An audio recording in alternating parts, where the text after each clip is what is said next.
Back in 2016, I was 25 years old and I was uploading every Saturday at 10 a.m. helping people realize they could train like their favorite anime characters, video game characters, cartoon characters, and various comic superheroes and much more. My channel steadily started to grow that year and I was leaner than I'd ever been, and I generally thought I had fitness all figured out. But looking back almost 10 years later with all the evaluative experience I've gained over the years, I can see now that there's a lot of stuff that I did wrong and a lot of things that I'm just like, I side-eye that, or I feel like that could need some improvement. Since we're now in June, that means I've been 35 for about 6 months now, so full-on sensei mode at this point. Again, I love y'all for that. That always cracks me up. But one of the things that I want to do was just like take a look at the stuff that I did in the past and help y'all, like, you know, either not make those mistakes or help you adjust. And like, even if you're older than me, it doesn't matter. Like, there's just so much stuff that I've learned. Because again, I've never been a bodybuilder or a physique competitor and never tried to be. My thing was always just about being as athletic as possible, as strong as possible, as conditioned as possible and stuff like that. But there's a lot of stuff where I feel like, oh, that was more body breaking than body helping in certain places. So I want to just go over all that right now. Now, for starters, 25-year-old me had a crazy training protocol for his just self. Like, it was just absolutely high volume, hit every day, do these type of circuits every day, do this, like, you know, train till you can't move properly, all this stuff because, you know, anime, I love anime, I want to be strong like anime. And it was just one of those situations where I really wanted to build that standout strength, that strength that makes you just on another level. Like, you know, when in a character would be like, oh no, this person's on another level. Because I always love that feeling of like, oh, why don't you try like testing Jordan with that, and then I would just like dust the competition over something I needed to do, or someone challenged me something and I would just like go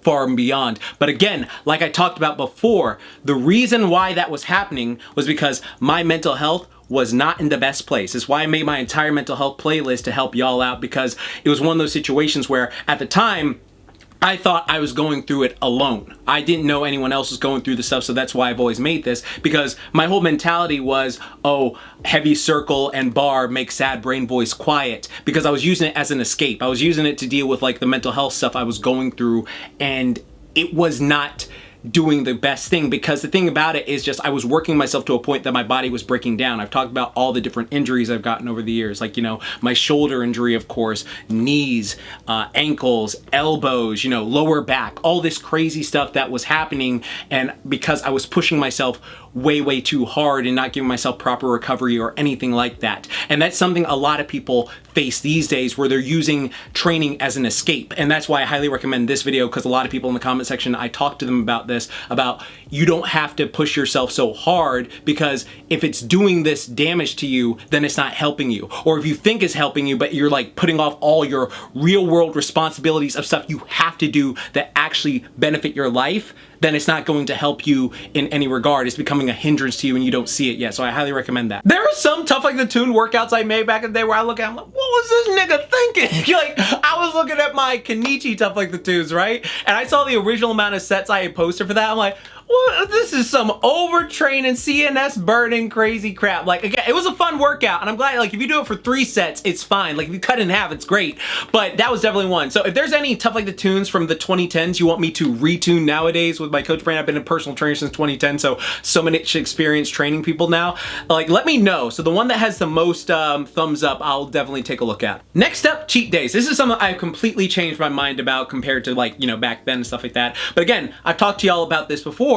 Ever since I was a kid, I've had an eating disorder. I've talked about it openly before. Like, whenever I get like really stressed out or sad, I get into like this like ravenous like hunger that I can't stop, and I can only do it when I'm like in this state. And sometimes it pops up when I'm just like really stressed or going through something, and I just always dealt with that throughout my life. Again, I always try to be like transparent.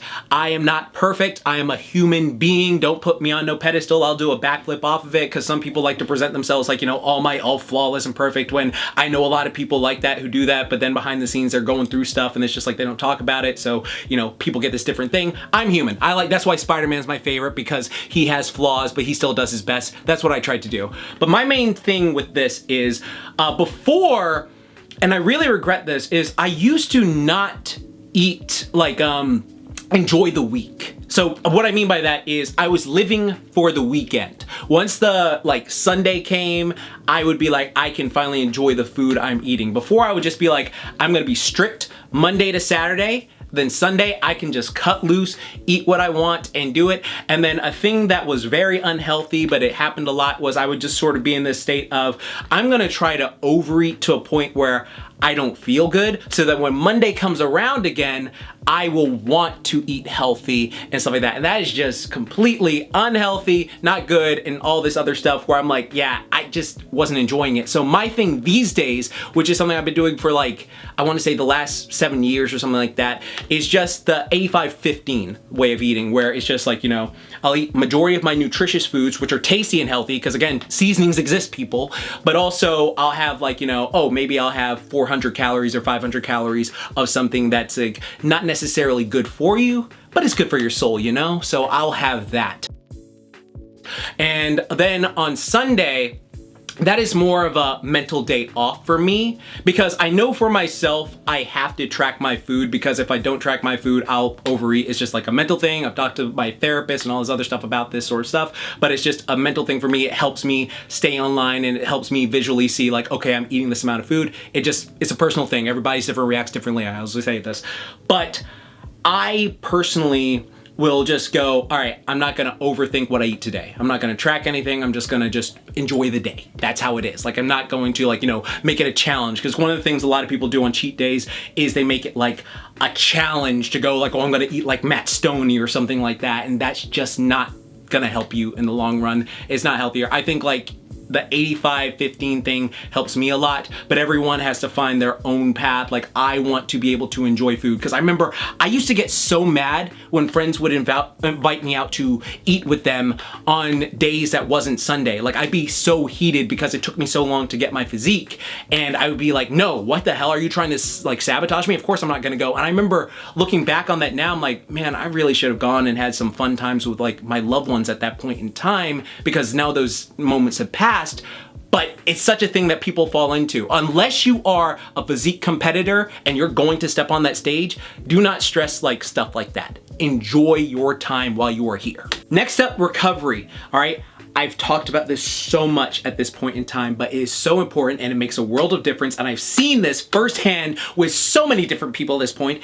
Do your yoga, do your mobility. Also make sure you are sleeping enough instead of running on fumes, okay? Pick a bedtime, go do it consistently, and start doing the daily yoga and mobility, or just one of the others. Like, you know, it has such a profound effect on you. I remember so many people I see were like, oh, I have so many aches and pains just sneaking up on me. And I ask, oh, do you have a daily mobility routine you follow, a daily yoga routine? They're like, no. And then I'm like, you should probably start doing it. There are like literally thousands of them on YouTube. I have so many of them myself, because I realized when I was younger, I don't enjoy doing stuff that's like, I don't want to go out my way to do it. And so I made them fun versions I can just follow along with, because there's so many fun versions on YouTube you can follow along with. It's an endless plethora. And I remember I check in on that exact person 7 weeks later and I say, so you've been doing your stuff consistently? Yeah. And I was like, how are the aches and pains? And they're like, you know what?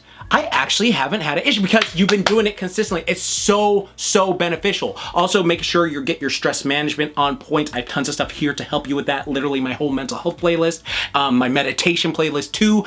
All of these things in unison help your body. They help the cortisol go down your body so you're not over like stressed or anything like that, but they all play an important integral role, and you will generally start to feel better. Because one of the things I notice so much with people, especially in their late 20s, early 30s, is like, oh man, yeah, the avatar took my bending away. I guess I can't squat down, do knees. I'm just do these certain things. It can start to build up and you can catch yourself. Next up, cardio. Now, I was a cardio bunny because, you know, Dragon Ball Z and Hajime no Ippo was always emphasizing how important cardio is, stamina is. So I was like running every day. I was doing a lot of calisthenic bodyweight circuits similar to Insanity and stuff like that, because I just really enjoyed the sweat and the aspect of it. Tons of burpees, tons of those CrossFit type workouts back in the day, tons of jump rope, tons of martial arts and boxing. Like, I was doing a lot of boxing back in the day. So I was just a very hype cardio bunny. But the problem with that was it started to eat into my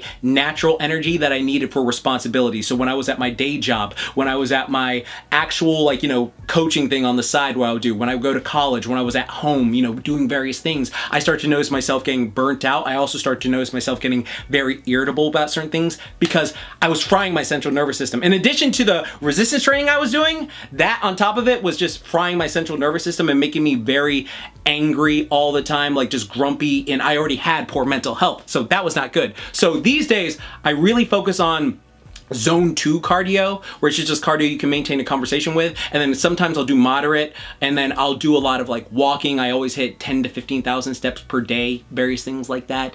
And then I'll do HIIT cardio or sprints probably like once or twice a week, because I saw a statistic that said, oh, once people hit 30, they usually will never sprint again. And not here, not on my channel, not on my channel. That is one of the most integral human abilities, and to lose it, I'm like, no, absolutely not. And thank you to Knees Over Toes Guy for having all these exercises that can help people rebuild and strengthen their knees. I took a lot of that and modified a lot of my own programs to incorporate that sort of stuff, so that the leg training helps to fortify you so you can run faster, jump higher, and do all that stuff, but also to make sure that you aren't injuring yourself. I think that is so, so, so important, because these day and age, it's just so easy to get injured. When it comes to workout structure and goals, like my 30s brain is different than my 20s brain, because that was more so I have a lot to prove. Like mentally, I feel like I have to prove something to someone, so I have to maintain being ripped year round. I have to maintain being strong, being athletic, being a badass, so if anyone checks me, that I could like F them up, or like, you know, just completely just dominate them, because again, my mental health was not the best before I started doing my daily meditation and, you know, learning all these different things.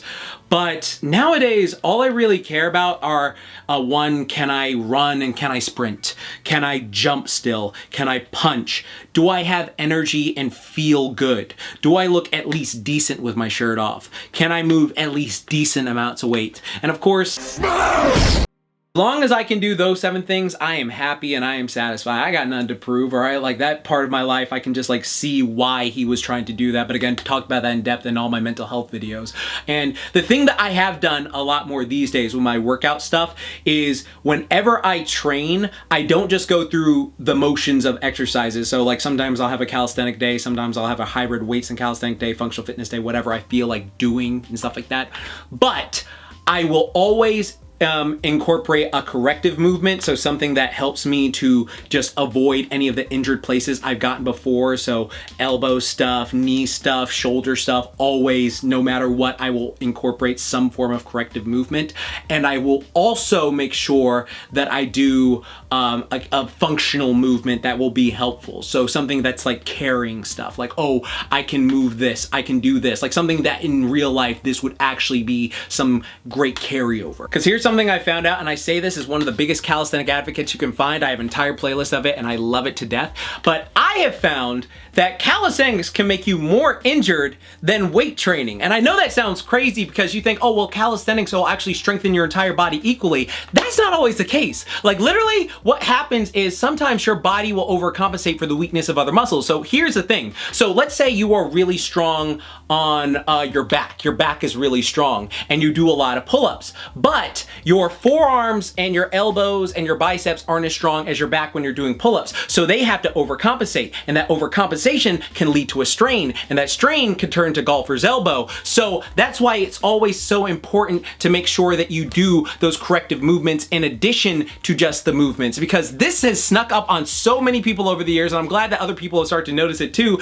is like, I love calisthenics, but it most definitely is something that can wear your body out if you are not careful. So like, again, check out this video here if you need help to prevent that sort of stuff. But yeah, no, that is something I made sure to always incorporate nowadays, those corrective movements and those functional movements, because they help you so much. But next, let's talk about body fat percentage, because younger me was obsessed with maintaining abs once he finally got them, because, you know, that's what you're sold online. Like once you get that 6-pack, right? It's like, oh, once you get that 6-pack, you're gonna be so attractive. All the women are gonna just randomly be attracted to you. They're gonna be DMing you. Your phone's never gonna be dry. All right, you're gonna be your best self. And if you ever lose your abs, then you're disgusting and you're a failure and you're pathetic. All right, it shows that you were just too weak to maintain it. And it's just like, you know, saying all this out loud, this is how people brainwash you, and that stuff is still going on. Isn't that crazy? But I remember I fell in that too. I fell into that thing too. If I ever lose this, I'm gonna be disgusting. Because here's the thing, yes, getting in shape does make you more attractive because it shows you like take care about yourself. It shows you have discipline and all this stuff.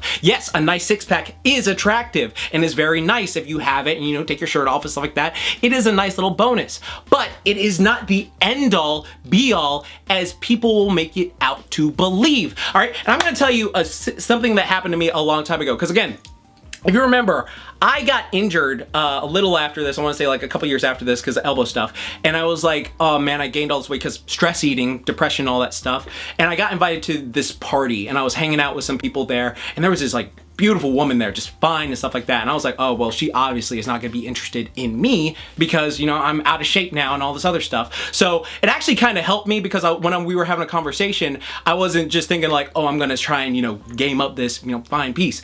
And so, you know, I was just having a casual conversation, having fun, being more comfortable, relaxing, making them laugh and all this other stuff. And it was just like, you know, fun conversation. Everything was going well. Things were going, you know, really well. And then they ended up really, really well. I can't say that on YouTube, but it happened. And I remember after that happened, I was so befuddled because again, I was brainwashed to believe, oh no, these type of fine women only care about this look on a body, but it's your personality. It's how you are as a person.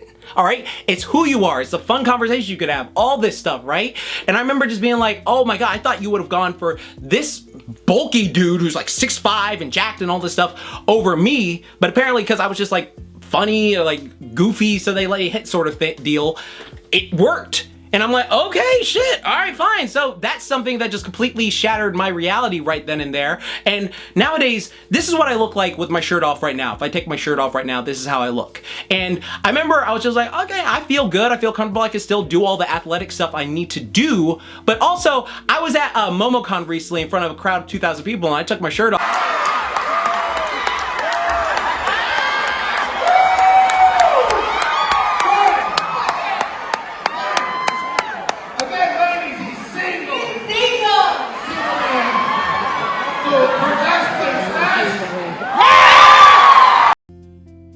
Because again, I'm in shape, but I'm not like super shredded or anything like that. I like to go out with my friends, have a good time. I like to go to parties, have a good time. I like to converse. I like to eat food and have good drink and stuff like that because again, I want to make this so clear to y'all.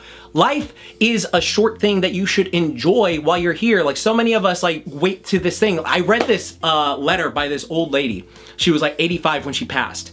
And I think this is the most beautiful letter I've ever read because it just explains all the stuff she wished she should have done when she was younger, but overthought. And that's me. Like I look at so much stuff I did in my 20s and I'm like, man, I could have had a better time if I did this. I could have did this if I did this. And that's something that happens to so many people out there. They get in their heads like, oh, I'm not gonna be good enough or this sort of say. And it's just, no, work on yourself, improve yourself. And that doesn't mean that you are, you know, negligible. Just keep on improving yourself, but don't think you can't enjoy your time while you're here. And that's the thing about this social media era is a lot of people are just so obsessed with like, you know, like comparison and they have something to prove. So there's so many times you'll see people go, oh man, why is this person get this? Sorry, I would freaking mog them in person. I'm way stronger. I'm way better looking. I'm way tougher. I look better. I have all this stuff going for them. But that right there shows you aren't as secure as you think you are, dude. Because if you are obsessed with bringing someone down, people can only bring you down if they feel they are beneath you. Like literally that's what it is. Like you want to bring them down because something internally is going, I need to bring this person down. Something about them is making me feel this type of way about themselves, this insecurity. And that's something that sneaks up on people all the time. I talked about it in this video right here. But at the end of the day, it doesn't matter. Like for example, a good example of this is, do you think Goku feels mogged by like Broly or anything like that? Or do you think Spider-Man feels mogged when he hangs out with the Thing, Brain Grimm, or even the Hulk at times? No, because they're secure in themselves and they know they're friends. All right. I have had so many people come up to me who watched me when they were little kids who are now way bigger than me, way stronger than me in like physicality wise and stuff like that. And I'm never like, oh man, I'm so like disheartened. No, it's like, I'm so proud. I beam with pride whenever I see that because it's like, wow, I did not know that my message had that impact on you to go improve yourself. And I love seeing this. I love meeting these people whenever. I'm truly honored. And that's the thing. Like, I don't have this whole thing of like, oh, I need to prove myself anymore. That was this version. That version of me, while I love past me, he had a lot of like demons he had to face and a lot of like, you know, self-confidence issues and all this stuff. Right now, I'm secure in myself. I can realize, oh no, like this is what's going on. And that's something I see all the time. A lot of people aren't secure in themselves. And so they feel the need to like put others down because it makes them feel a type of way. They're like, I have to find some way to hurt them because they're mitigating a feeling of inadequacy, even if they feel they are superior in some way. But at the end of the day, just focus on consistency, doing things you enjoy, like not something you're forcing yourself to do. Make sure you focus on your recovery, stress less, or do your best to like get that under control. Again, I got tons of stuff to help you out with that. And again, just really try to live in the moment and enjoy the process. Don't do things that are going to negatively affect you or your memories and stuff like that. Like you put too much worth in certain things and it could just affect you in the wrong way, and trust me, I've been there and I don't want you all to go through that. But if you made it this far in the video, type I will fortify down below. It showed me who watched all the way to the end. And then tell me, if you are someone who is, you know, training, what is something that you wish younger you would have done that would have improved what you are now? Or something where you go, oh man, if I had just done this, this would have been a better thing for me. And also, if you're looking for a coach to help you reach your goals, I got like a message down below that you can just call me on, and then we'll talk on Zoom and I can see if my services help you out. Like we're doing a great thing right now. And if you're someone who wants to join a community of people who want to just train and improve themselves and just like, you know, talk to me once a month about various things, then check out my dojo. We got a ton of people in there making transformations, got tons of various anime workouts in there as well that aren't released here. And then there are various ones that I just think are just more effective. And I have an entire new program in there as well. And I have a new program coming fully in the next coming weeks, which I'm very excited. Should help a lot of y'all out. But with that said, I'm very proud of this dude. I'm happy that he was able to accomplish so much, even going through a lot of stuff. You can adjust, you can improve, you can do various things and make yourself better. All right, but that's about it. Remember, like I always say, keep calm, booyah on, and don't forget, moment time. Now go get after it, and I know you can do it. Boom.